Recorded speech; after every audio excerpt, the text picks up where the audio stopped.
미디어와 관련된 과학 소식을 알려보고 언론의 과학 보도 내용을 비평해보는 사이언스 앤 미디어 시간입니다. 네, 공공미디어 연구소 이경락 박사와 함께합니다. 안녕하세요. 예, 안녕하십니까. 네, 오늘은 어떤 소식으로 출발해 볼까요? 네, 벌써 연말입니다.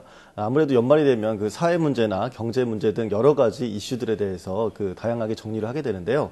오늘과 다음 시간에는 세계적 과학학술지인 네이처에서 조명한 2014년 과학계 이슈 10가지에 대해서 간략하게 소개를 해보고 또 우리나라 과학계나 언론계에 어떠한 영향을 끼쳤는지 그런 부분을 좀 이야기해 보겠습니다. 네, 올해 기억에 남는 과학계 사건이 꽤 많은데 첫 번째 이슈는 무엇이었나요? 일단 네이처지가 지난 12월 17일에 온라인판에서 밝혔는데요. 해성, 줄기세포, 우주먼지가 올해 가장 주요한 이야기였다 이렇게 얘기했습니다. 네. 그에 따라서 밝혔던 첫 번째 이슈는 우주 경쟁이었는데요.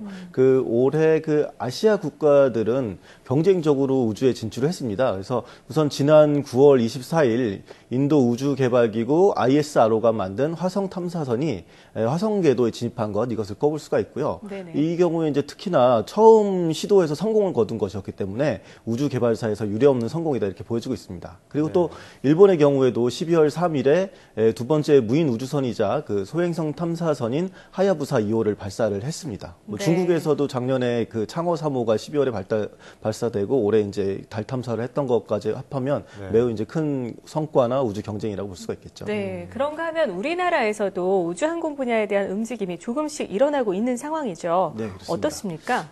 이와 관련해서 박근혜 대통령이 관련 과학 분야와 산업에 있어서 투자가 필요하다 이런 식으로 역설을 하기도 했습니다만 과거의 정책 실패라든가 그런 것들이 이제 국민 부담으로 남았고 또 복지 문제를 비롯해서 사회적 비용이 필요한 그런 분야가 많기 때문에 큰 호응을 얻지는 못했습니다. 그래서 이런 부분은 참 아쉽기도 한데요.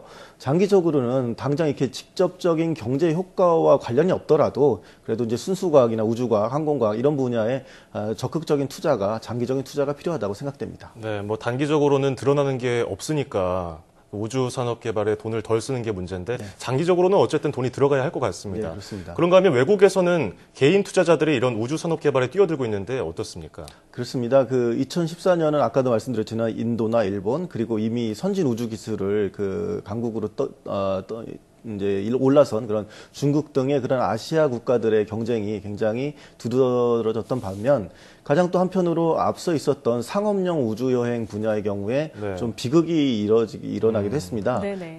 대표적으로 이제 버진 갈락틱의 우주여행선이 캘리포니아에서 시험 비행 도중에 추락한 것인데요. 이 밖에도 몇 건의 우주 사고들 그런 것들 때문에 우주 정거장에서 실시될 예정이었던 수많은 실험들이 좌초되기도 하는 등 좀 부정적인 소식들도 좀 있었습니다. 네, 그렇죠. 하지만 아무래도 우주 분야 하면은 해성에 대한 이야기를 빼놓을 수가 없을 텐데요. 올해만큼은요. 물론 네이처의 주요 이슈로 선정이 되기도 했죠. 네, 그렇습니다. 유럽 우주기구의 앞선 성과도 있는데 2014년 유럽 우주기구 같은 경우에는 지구 관측 위성 센티널 시리즈의 첫 번째 버전을 성공적으로 발사를 하기도 했습니다. 근데 그래도 말씀하신 것처럼 무엇보다 큰 성과는 움직이는 해성, 굉장히 빠르게 움직이는 해성에 우주선을 착륙시켰다는 것입니다. 우주선 로제타가 10년 동안 계속 해성을 쫓아다녔거든요. 막 이렇게 쫓아다니다가 그런 끝에 우리가 흔히 애칭으로 추리라고도 불리는 67P 추리모프 게라시멘코라고 하는 해성에 도착을 했습니다. 근데 그 주위를 이제 계속 맴돌다가 3개월 만에 탐사선 필레를 해성 표면에 착륙을 시켰던 것이죠. 그래서 그곳에서 64시간 동안 과학 데이터를 이제 지구로 전송하다가 현재는 전력 공급이 좀 부족해서 멈춘 상태로 있습니다. 필레가 빨리 햇빛을 쬐고 깨어났으면 좋겠어요. 너무 오래 자고 있는데. 이 외에 또 다른 이슈는 어떤 게 있나요? 네이처가 꼽은 세 번째 이슈는 인류 기원에 대한 의문이 상당 부분 해소되었다는 점입니다. 두 팀의 연구자들이 현대인의 게놈 속에 포함된 네안데르탈인의 유산 목록을 작성을 했습니다. 유전자 지도를 만든 것이죠. 그래서 보니까 이종교배를 통해서 네안데르탈인의 DNA가 오늘의 비아프리카계 사람들의 게놈 속에도 남아있는 것으로 밝혀졌습니다. 그러니까 아프리카계 사람들은 그럴 법한데 비아프리카계 사람들한테 밝혀지니까 놀라웠던 것인데 그런 것에서 과학자들은 그 가장 오래된 호모사피엔스의 두 종의 게놈 분석을 했더니 네안데르탈인과 초기 인류 사이에 그 어떤 성접촉이 있었다 이런 것을 밝혀낸 것이죠. 근데 예전에 그런 얘기도 있었거든요. 호모사피엔스가 네안데르탈인을 사냥해서 이렇게 네안데르탈인이 없어졌다. 그런 가설도 상당히 신빙성이 있었는데 그런 것들을 감안하면 어떻게 보면 인류 기원에 대한 연구로서 상당히 큰 성과가 아닐 수가 없습니다. 또한 또 DNA 분석을 했던 결과 그 지도를 보면 지금까지 알려지지 않았던 그런 초기 인류들이 추가로 또 포착이 되기도 했습니다. 네, 저 앞으로 유전공학의 성과들이 더욱 나오지 않을까, 궁금한 것들이 풀리지 않을까 이런 생각해보게 됩니다. 자, 그럼 네 번째 이슈는 어떤 걸까요? 네, 네 번째 이슈는 좀 안타깝게도 그 에볼라 바이러스가 창궐한 소식입니다. 이와 관련해서는 이 시간에도 여러 차례 다뤘던 적이 있는데요.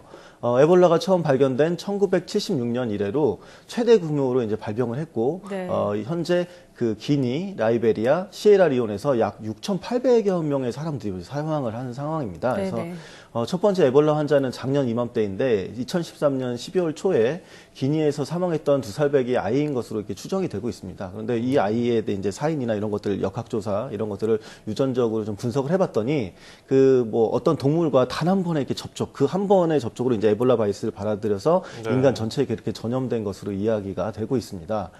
다행히 지난 11월에 건강한 사람들을 대상으로 실시한 그 실험용 에볼라 백신의 그 첫 번째 임상 시험인 그 안전성 시험에서 일단 긍정적인 결과는 나왔거든요. 그래서 앞으로 2015년이 되면 본격적으로 서아프리카에서 2차적으로 효능 시험이 실시될 예정이라고 합니다. 네, 에볼라도 하루빨리 주사 한 방으로 나을 수 있는 그런 가벼운 병이 됐으면 좋겠습니다.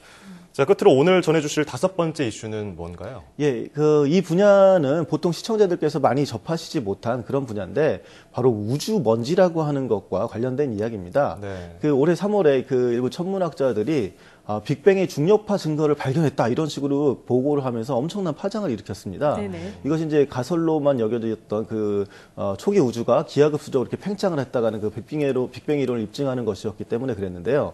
그런데 얼마 지나지 않아서 이 관찰했던 게 이제 남극에 있었던 그런 망원경인데 그 설치된 해당 전파 망원경이 탐지했던 신호가 우주 먼지에 의해서 왜곡된 것이었다라는 이런 설이 제기가 됐습니다. 그래서 심지어 이것이 지난 9월에 유럽 우주기구가 발표한 그 플랭크 위성의 관측 결과에 의해서 증명이 됐습니다. 그러니까 우주 먼지의 그런 거래 오류다. 그래서 어찌 보면 엄청난 과학적 발견과 실망이 공존한 한 해였다 이렇게 또 생각이 되는 부분입니다. 네, 아직 5가지 정도 이슈가 더 남아 있는데요. 다음 시간에 이어서 자세히 알아보도록 하겠습니다.